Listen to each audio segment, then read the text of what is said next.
कुतुबुद्दीन बादशाह थे, वो गुजरे हिस्ट्री में।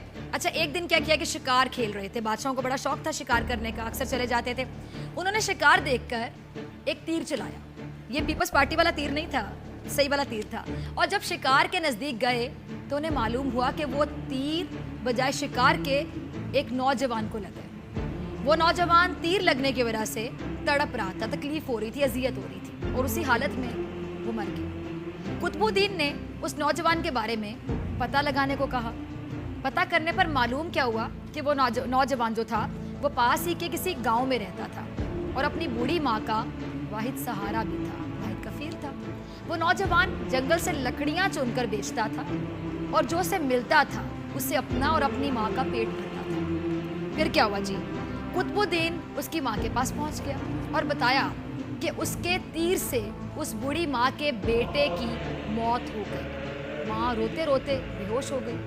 कुतुबुद्दीन जो कि हाकिम वक्त था, बड़ा होता हाकिम वक्त, उसने खुद को काजी के हवाले किया और अपना जुर्म बताया। जुर्म बताते हुए अपने ही खिलाफ मुकदमा चलाने की उसने गुजारिश कर दी और आज़ादी भी दे दी। काजी ने मुकदमा शुरू कर दिया और कुतुबुद्दीन के तीर से मरने वाले नौजवान की बूढ़ी माँ को अदालत में बुलाया और कहा कि जो सज़ा कहेंगी आप वही सज़ा इस मुजरिम को दी जाएगी। जो कौन था उस वक्त का हाकिम वक्त, सोचे मुजरिम भी कोई और नहीं था, इतना बड़ा हाकिम वक्त, मतलब मुझे तो यकीन ही नहीं आ रहा कि इस तरह के लोग भी होते थे।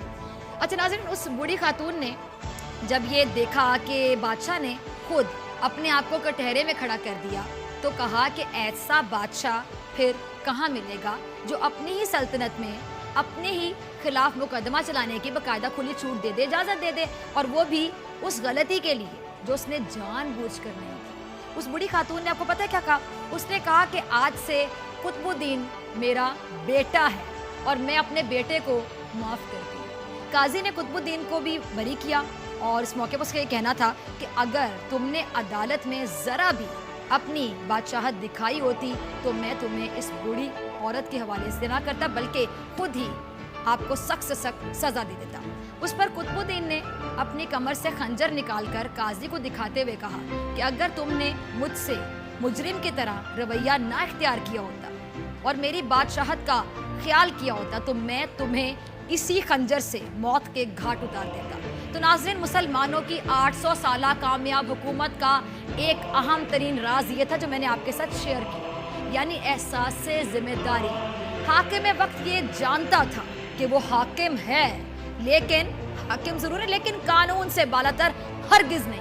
हाकिम वक्त को एहसास था जुर्म एक आम आदमी से हो या फिर बादशाह से, सज़ा सबके लिए एक है, कानून सबके लिए एक है।